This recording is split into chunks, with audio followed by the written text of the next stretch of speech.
නැති සබේ තතු. 22 වෙනි ආණ්ඩුක්‍රම ව්‍යවස්ථා සංශෝධනයේ නැවති පනත් කෙටුම්පත පාර්ලිමේන්තුවට මම පිළිගන්වමි. ශ්‍රී ලංකා ප්‍රජාතාන්ත්‍රික සමාජවාදී ජනරජයේ ආණ්ඩුක්‍රම ව්‍යවස්ථාව සංශෝධනය කිරීම සඳහා වූ පනත් කෙටුම්පතකි.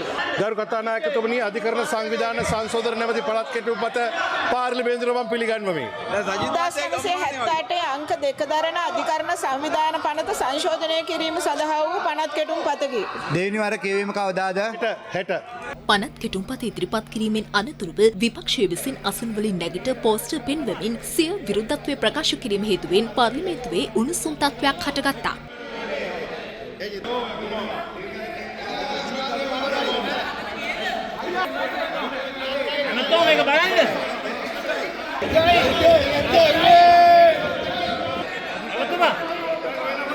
බලාගෙන ඉන්නවා මේවා කොච්චර වෙලාවක් අල්ලගෙන ඉන්නවද කියලා. අද දවසම ඉන්න ඕන. ඔයාලා ගරු කතානායකතුමනි මේකට ඇත්තටම විරුද්ධ නම් මේ සතියම මේව අල්ලන් ඉන්න ඕන. මයික් එකක් නැහැ කැමරාවක් නැහැ. මයික් එක හරි. බොහොම ස්තුතියි. අධිකරණයේ ස්වාධීනත්වයට ඉල්ල කරන මරු පහරට විරුද්ධව අපි නැගී සිටිනවා. අද දවස ප්‍රජාතන්ත්‍රවාදයේ මලගම. ලංකාවේ නිවාස හදනවා කියලා ලංකා ඉතිහාසයේ වැඩිම නිවාස නාස්තිය කරපු පුද්ගලයා ඔයාවක අල්ලගෙන ඉන්න ඕන අවුරුදු ගාණක්. හරිද?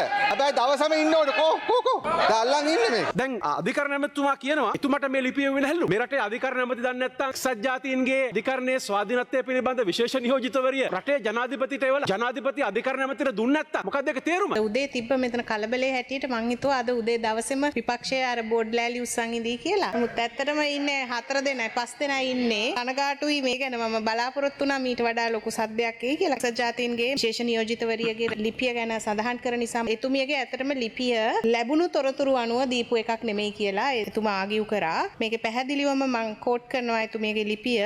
I would like to bring to the attention of your excellency's government information I have received concerning the reported proposal. හැමතැනම එතුමිය කියනවා මේ ලැබිච්ච තොරතුරු කියලා. බොහොම ස්තුතිවන්ත වෙනවා විපක්ෂ නායකතුමාට එතුමාගේ කණ්ඩායමට. අපි දන්නේ කවුද මේගොල්ලන්ට උපදෙස් දෙන්නේ කියලා. මම පහුගිය දවස්වල නම් රනිල් ළඟ ගිහින් උපදෙස් ගන්නවා කියලා ඡායාරූප වල එලා තිබුණා. හොඳ උපදේශ දෙනවා. ඔය විදියට දිගටම කරගෙන යන්න. චිරාත් කාලයක් මේ විපක්ෂ නායකතුමා විපක්ෂයේ යෙහෙන් වැජබේවා කියලා ප්‍රාර්ථනා කරනවා. අපි දන්නේ මේ ප්‍රදර්ශනය කරේ එතුමා අර හදපු උණ්ඩු ගෙවල් ටිකක් තිබුණානේ. ඒ ගෙවල් වල ඒ ආකෘතියක්ද දන්නේ ප්‍රදර්ශනය කරේ කියලා. තුනක් තුන ව්‍යවස්ථාදායක කුළුණ, අනිත් එක විධායක කුළුණ, අනිත් එක අධිකරණ කුළුණ. අධිකරණ කුළුණ තිබුණේ කළුවට. අනිත් දෙක හැබැයි පාට දාලා. දැන් අදහස තිබුණේ අධිකරණ කුළුණත් පාට දාන්න හදන්නේ. ඒ පාට දාපු කුළුණ දෙක හොඳ නැද්ද?